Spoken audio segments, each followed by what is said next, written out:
Hallo, ich bin's wieder, die Bexi. Ich habe einen neuen Siebdruck gemacht. Und diesmal habe ich aber nicht wie sonst mit meinem Handdrucktisch gedruckt, sondern mit meiner neuen Siebdruckmaschine. Die ist eigentlich dafür gedacht, auf Textilien zu drucken. Damit habe ich zum Beispiel das Chamäleon hier auf mein T-Shirt gedruckt, auch auf der Rückseite. Leider falsch rum. Ja, und ich wollte halt auch mal schauen, wie gut sich jetzt der Papierdruck mit der Maschine bewerkstelligen lässt, weil dieses Gerät hat durchaus ein paar Vorteile, die mein herkömmlicher Do-it-yourself-Drucktisch nicht hat. Und das wollte ich heute mal ausprobieren. Und wie gut das geklappt hat, das werde ich euch heute zeigen. Aber bevor es richtig losgeht, muss ich noch meinen Arbeitsplatz in der Küche vorbereiten und das mache ich jetzt noch ganz schnell. Oder in die andere Richtung? Ich benutze ganz gerne meinen Esstisch in der Küche als Arbeitsplatz zum Drucken, egal ob Siebdruck oder Linoldruck. Und das passt auch ganz gut, da ich eigentlich nie in der Küche esse. Jetzt ist alles ready und es kann mit dem Drucken losgehen. Ich drucke heute zweifarbig. Hier ist mein belichtetes Sieb mit dem Motiv für den hellblauen Hintergrund. Den werde ich zuerst drucken mit der wasserbasierten Siebdruckfarbe Neonblau. Für den Papierdruck möchte ich einen 3 mm Absprung. Den stelle ich an der Maschine selbst ein und am Siebende mit 2 5-Cent-Münzen pro Seite, die ich unten am Alurahmen festklebe.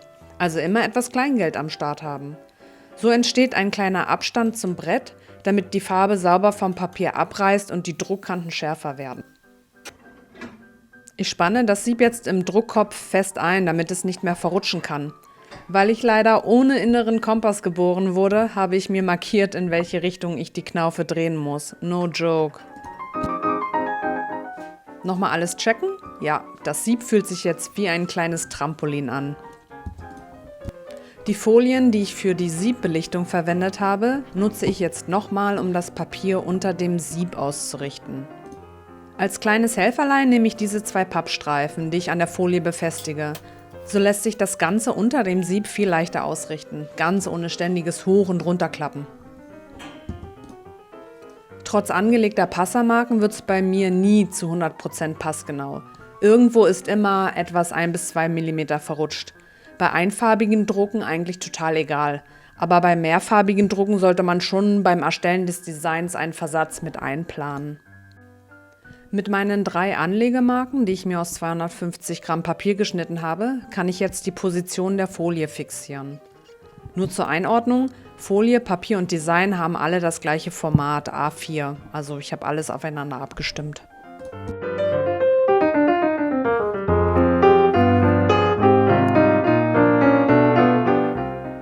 Die Anlegemarken sind jetzt fest aufs Brett geklebt. Der Druck kann jetzt da landen, wo er hingehört.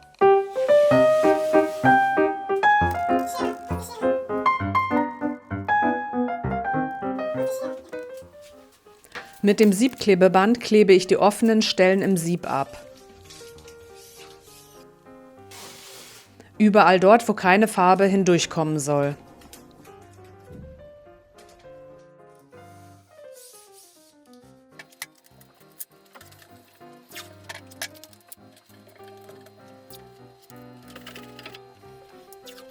Die Passermarken am Sieb klebe ich noch nicht ab, denn die brauche ich auf dem ersten Druck. Der dient später als Einrichtebogen für die zweite Farbe.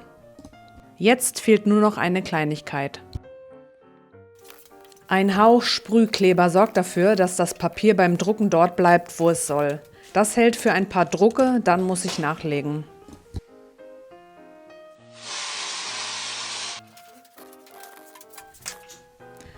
Jetzt rühre ich die Farbe an. Das sieht immer so schön cremig aus. Allerdings Optik Schlumpfeis. Da kommt gleich so eine leichte Abneigung. Ich hasse Schlumpfeis. Das Schöne an der Maschine, ich kann die Rakel einfach da hinten schön ablegen. Der Sprühkleber ist leicht angetrocknet. Zeit, das Papier anzulegen und den ersten Druck zu starten. Zuerst flute ich das Motiv mit Farbe, ganz ohne Druck.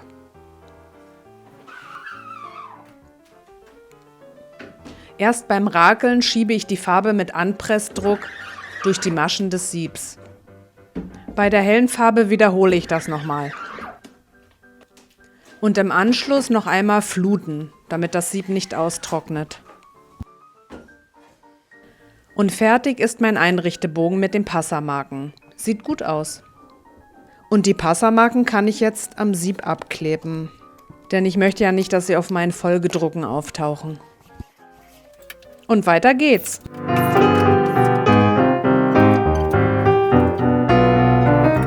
Boah, das nervt mich so hart, Mann. Das Tape unter den Passamarken löst sich mit der Zeit. Vermutlich wegen der Feuchtigkeit und dem ständigen Druck beim Rakeln. Also passiert mir immer wieder.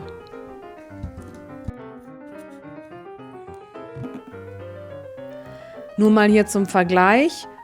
Stabil funktioniert dieses 300 Gramm glatte Offsetpapier. Was gar nicht geht, zum Beispiel Aquarellpapier. Das ist viel zu strukturiert, da wirkt der Farbauftrag einfach fleckig und ungleichmäßig. Am Ende habe ich noch so einen Verlauf hier ausprobiert. Das fand ich auch ziemlich cool. So, die erste Druckrunde geschafft. Weiter geht's mit dem Hauptmotiv. Dafür nehme ich das zweite belichtete Sieb. Gedruckt wird in Schwarz. Ach, der Anblick des unbedruckten Motivs im Sieb hat echt was Besonderes. Die Spannung, wie es gleich auf dem Papier wirken wird, ist jedes Mal ein kleiner Zauber. Auch hier befestige ich einen Absprung am Siebende und klebe wieder ordentlich ab.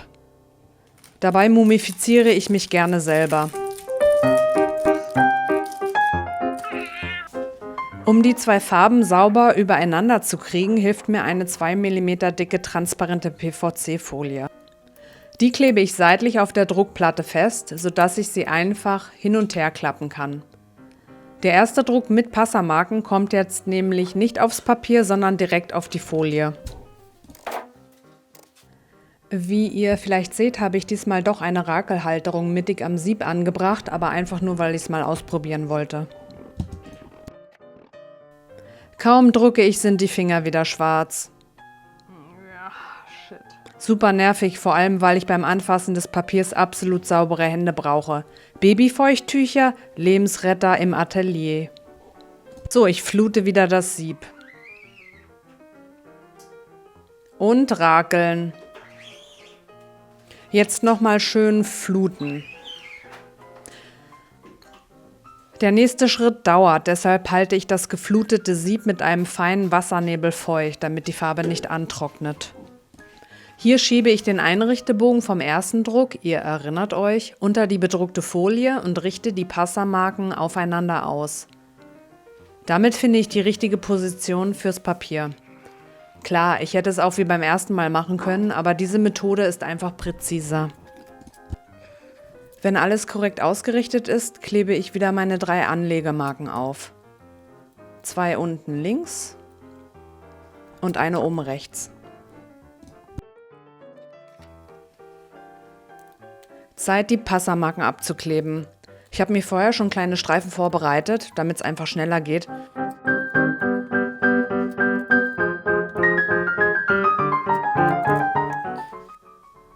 Und los geht's.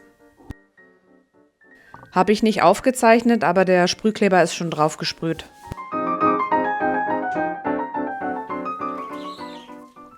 Die Farbe ist noch fresh, nichts angetrocknet. Nice.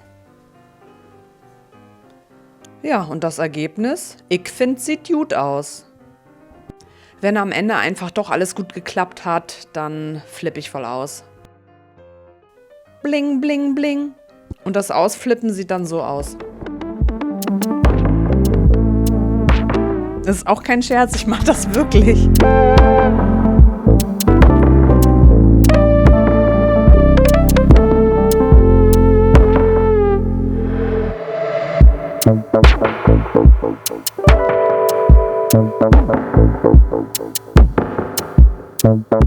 Ja, die Drucksession ist jetzt auch schon wieder vorbei. Ich möchte euch gerne nochmal die Ergebnisse zeigen, die 3 Drucke, die dabei herausgekommen sind. Einmal der Druck mit dem blauen Hintergrund, dann der mit dem pink-blauen Verlauf Und die klassische Version ganz ohne Farbe in Schwarz und Weiß, die ich auch sehr schön finde.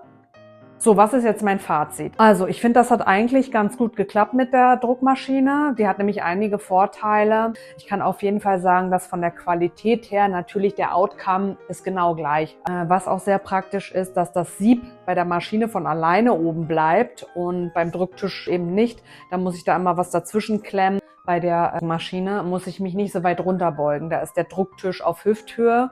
Und bei meinem Handdrucktisch muss ich ziemlich weit runter gehen, was dann irgendwann auch so ein bisschen auf den Rücken geht. Ich würde aber mega gerne in Zukunft nochmal ein richtiges Vergleichsvideo machen, wo ich die beiden direkt vergleiche, wenn ich noch ein bisschen mehr Input habe. Und das könnte vielleicht noch interessant werden.